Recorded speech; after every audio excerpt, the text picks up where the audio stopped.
Welcome back. In this video, we will discuss on occupational structure on the eve of independence. First of all, let's understand the meaning of occupational structure. It's basically refers to distribution of working person across the different sectors. तो हम basically यहाँ पे क्या जानने वाले हैं कि कितने जो वर्किंग पर्सन्स हैं वो किस किस सेक्टर में काम करते हैं। अगर हम देखें यहाँ पर तो जो सेक्टर्स हैं वो 3 कैटेगरीज में डिवाइड होते हैं। सबसे पहले हमारा आता है primary sector, then secondary sector and then tertiary sector. 3 sector में यहाँ पे हम काम करते हैं, 3 सेक्टर में डिवाइड करते हैं इस चीज़ को। प्राइमरी सेक्टर के अंदर कोई भी चीज़ जो एग्रीकल्चर से रिलेटेड है वो आ जाती है। सेकेंडरी सेक्टर के अंदर मैन्युफैक्चरिंग चीज़ें आती हैं, इंडस्ट्रीज आ जाती हैं। टर्शियरी सेक्टर के अंदर सर्विस रिलेटेड कुछ चीज़ें आती हैं, जैसे आपका हो गया है ट्रांसपोर्टेशन,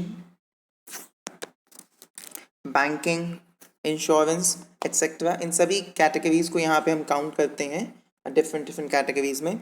तो हम बेसिकली यहाँ पे ये जानने वाले हैं कि प्राइमरी सेक्टर, सेकेंडरी सेक्टर और टर्शियरी सेक्टर में कितने कितने परसेंट से लोग काम कर रहे थे on the eve of independence, और उस समय जो हमारे देश की कंडीशन थी, लोगों के काम करने का जो स्ट्रक्चर था वो कैसा था, लोग कितने कितने हिस्सों में डिवाइडेड थे, जो भी वर्किंग पर्सन्स हैं वो कैसे डिस्ट्रीब्यूट किए हुए थे, क्या वो एग्रीकल्चर में काम कर रहे थे, क्या वो सर्विस सेक्टर में काम कर रहे थे, या फिर वो मैन्युफैक्चरिंग सेक्टर में काम कर रहे थे।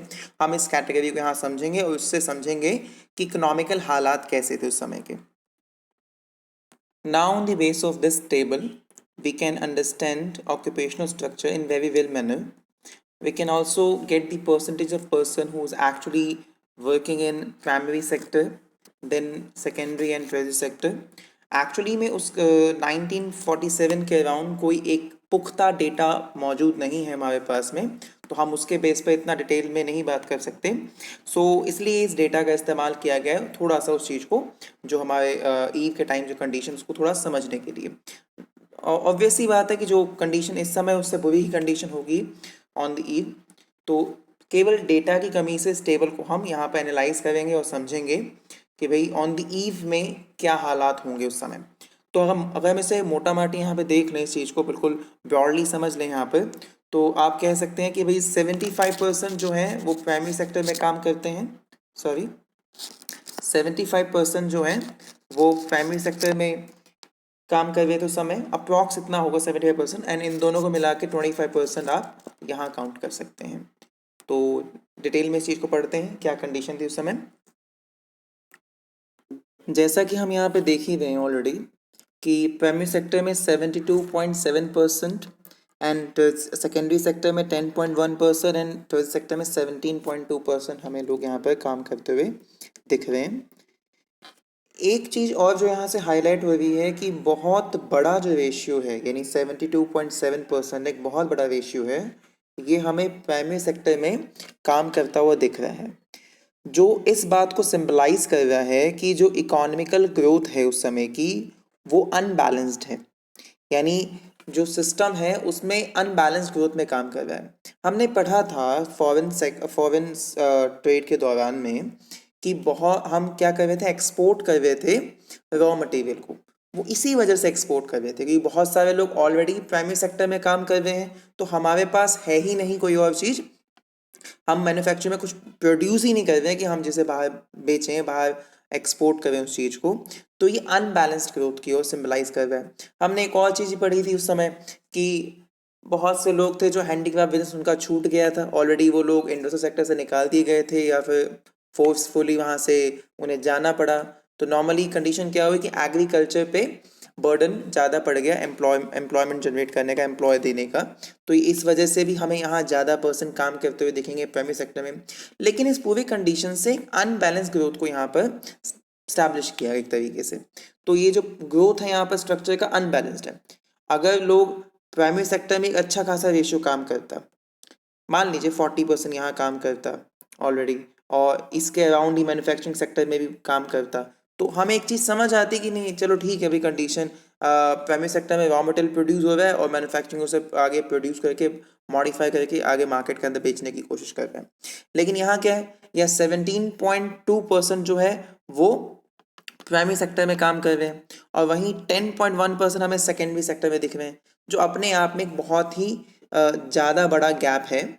और इसी वजह से हम यहाँ पे कह रहे हैं कि जो ग्रोथ है वो कैसी है, अनबैलेंस्ड है, या जो इकोनॉमी की उस समय ग्रोथ थी वो कैसी थी, अनबैलेंस्ड ग्रोथ हमें यहाँ पर दिखेगा। अब हम यहाँ पे 1951 को देख रहे हैं, तो सिंपल सी बात है, ऑब्वियस सी बात है कि जो कंडीशन होगी ऑन द ईव 47 की कंडीशन होगी वो इससे कहीं ज़्यादा बुरी होगी, इससे कहीं ज़्यादा बेकार होगी। मैंने पहले भी आपको कहा है कि हमारे पास कोई रिलायबल स्टैटिकल डेटा मौजूद नहीं है, इसी वजह से हम इस चीज़ को यहाँ पर इस टेबल को एनालाइज कर रहे हैं उस पुरानी कंडीशन को समझने के लिए। तो चलिए अब एक बार अदर नेशन के साथ कंपैरेटिव स्टडी देख लेते हैं कि भाई क्या कंडीशन थी अदर नेशंस के अकॉर्डिंग देखें। तो जैसा कि हम यहाँ पे पढ़ रहे हैं कि प्राइमरी सेक्टर में 72.7% इंडिया के अंदर, इंडिया की पॉपुलेशन एंगेज है एग्रीकल्चर के अंदर।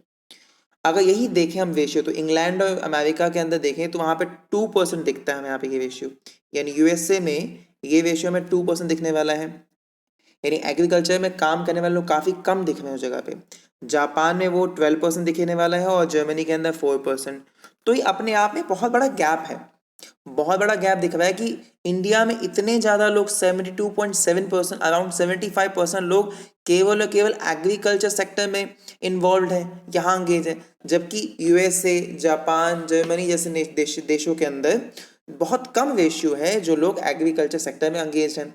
तो क्या वो अपने लिए प्रोड्यूस नहीं कर पाए सामान, वो लोग अपने लिए प्रोड्यूस भी कर रहे हैं, एक्सेस प्रोड्यूस भी कर रहे हैं। लेकिन यहाँ पे ये चीज़ दिख रही है जगह पे कि हम ज़्यादा से ज़्यादा रॉ मटेरियल प्रोड्यूस कर रहे हैं, जिससे हमें ज़्यादा बेनिफिट नहीं होने वाला, हमारी इकोनॉमी को इतना बेनिफिट नहीं मिलने वाला है। आपको याद है जब मैंने पढ़ाया था पहले, जहाँ पे ब्रिटिश 2 लेवल्स पे बेनिफिट ले रही थी, तो ये बात वहाँ जो मैंने पढ़ाई आपको कि 2 लेवल्स बेनिफिट लिया, क्यों लिया, क्योंकि उसने प्राइमरी गुड्स भी हिंदुस्तान से लिया सस्ते दामों पर और हिंदुस्तान को ही बेच दिया फिनिश गुड बनाकर। तो फिनिश गुड बनाने में जो उसे बेनिफिट हुआ वो कहीं ज़्यादा हुआ एग्रीकल्चर के बेस पर, सस्ता सामान लेने की वजह से। तो हम जो यहाँ पे एग्रीकल्चर सेक्टर में ज़्यादा इन्वॉल्व हैं, ये क्या शो कर रही है, ये इंडियन इकोनॉमी की बैकवर्डनेस शो कर रही है उस जगह। ये बता रही है कि उस समय जो इकोनॉमी थी वो काफ़ी ज़्यादा पिछड़ी हुई इकोनॉमी थी, काफ़ी ज़्यादा लोग जो थे अंगेज थे केवल प्राइमरी सेक्टर के अंदर। एक चीज़ मान ली जाती है ग्लोबली, अगर आप देखें उसमें, तो एक स्टेज आप डेवलप कर सकते हैं यहाँ पर, वो चीज़ मान ली जाती है। अगर हम स्टेज में देखें तो क्या होता है कि प्राइमरी सेक्टर जो भी डेवलप नेशन है वहाँ पे क्या होता है, सबसे कम होता है रेशियो प्राइमरी सेक्टर का, उसके बाद वो सेकेंडरी देन टर्शरी सेक्टर के अंदर काम करते हैं। तो यही एक ग्रोथ का एक पैटर्न मान लिया गया है। तो इस पैटर्न की वजह से कहा जा रहा है कि वो जो बैकवर्डनेस है इंडियन इकोनॉमी की जो शो की जा रही है, इसी पैटर्न की वजह से। तो अगर 1951 में ये हालात हैं, तो ऑब्वियस सी बात है कि जो 1947 की ईव पे होंगे इससे बुरे हालात होंगे, लगभग इसके आसपास ही होंगे। तो इसलिए कहा गया है यहाँ पर कि जो इंडियन इकोनॉमी थी वो ज़्यादा से ज़्यादा डिपेंड करती एग्रीकल्चर के ऊपर और बैकवर्डनेस शो कर इस जगह पे।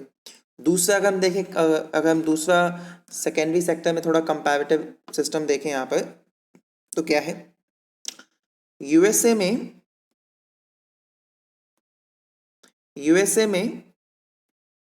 32% लोग जो थे वो अंगेज थे मैन्युफैक्चरिंग सेक्टर में, सेकेंडरी सेक्टर में। इंग्लैंड में देखें 42%, यानी अराउंड 40 से लेकर 40, 48, 45 आज डेवलप नेशन में ऐसी हालत। जापान में 39% और हमारे हिंदुस्तान में उस समय 10%। अगेन एक बहुत बड़ा गैप दिख रहा है। ये बात और ज़्यादा इस बात को प्रूव कर रही है बैकवर्ड इकोनॉमी की ओर इशारा कर रही है जगह पे। तो ये कंडीशन है। तो इस पूरे कंडीशन से हमें क्या क्या चीज़ समझ आई वो हम देख लेते हैं। मेरे अकॉर्डिंग 4 पॉइंट्स हैं यहाँ पर, आप नोट डाउन कर लीजिएगा इस चीज़ के लिए। पहली चीज़ जो हमने यहाँ से समझी वो हमने समझा कि एक अनबैलेंस्ड ग्रोथ था। इस पूरे सिस्टम में एक अनबैलेंस्ड ग्रोथ हमें यहाँ पे देखा है डेटा के अकॉर्डिंग, ठीक है। दूसरा मैंने आपको यहाँ बताया कि भाई इकोनॉमी का बैकवर्डनेस शो होता है। यहाँ से हमें क्या पता लग रहा है कि इकोनॉमी काफ़ी पिछड़ी हुई है, इसे बहुत काम करना पड़ेगा आगे अपने आप को बढ़ाने के लिए, डेवलप नेशन के साथ compete करने के लिए। तीसरा मैंने एक पॉइंट आपको बताया था यहाँ पर कि जो डिपेंडेंस है एग्रीकल्चर पे कहीं ज़्यादा है, यानी बोलेंगे यहाँ पे ग्रेटर डिपेंडेंस ऑन एग्रीकल्चर। तो ये भी काफ़ी ज़्यादा डिपेंडेंस दिखेगा इस जगह पे। और एक और बात यहाँ पे कह सकते हैं, इन्फेंट स्टेज। उस समय जो ग्रोथ लेवल था वो इन्फेंट स्टेज पे था, यानी बहुत माइनर से था, काफ़ी कम ग्रोथ हम ले रहे थे यहाँ पे। इन्फेंट स्टेज किसका था यहाँ पर? जो सेकेंडरी और टर्शरी सेक्टर का था। यानी ये जो सेक्टर थे सेकेंडरी और टर्शरी सेक्टर यहाँ पर, इन दोनों का स्टेज हमें काफ़ी माइनर सा दिख रहा है, यानी अभी स्टार्ट ही नहीं हुआ, यहाँ हमने कुछ काम ही नहीं किया। तो इस वजह से यहाँ पे हम इस कह रहे हैं कि जो स्टेज था वो क्या था? इन्फेंट स्टेज था इस जगह पे। जो अभी तक हमने पढ़ा वो था प्रीडोमिनेंस ऑफ प्राइमरी ऑक्यूपेशन। अब हम पढ़ेंगे रीजनल वेरिएशन। एक दो कैटेगरीज में डिवाइड हो गया नेशन के कुछ एरिया थे जहाँ पे एग्रीकल्चर कहीं ज़्यादा बढ़ गया, तो कुछ एरिया ऐसे भी निकले जहाँ पे मैन्युफैक्चरिंग सेक्टर या सर्विस सेक्टर में लोगों ने काम करना स्टार्ट किया, वहाँ पे सबसे ज़्यादा लोग उसमें एंगेज होना स्टार्ट हुए। तो अगर आप देखें इस जगह पे, तो आपको दो एरिया जगह दिख रहे हैं, दो पॉइंट आपको हाईलाइट हो रहा है, एक ये एक ये। फर्स्ट में क्या है? The states of Tamil Nadu, Andhra Pradesh, Kerala, Karnataka, Maharashtra, west Bengal witness a decline in dependence of workforce on agriculture sector.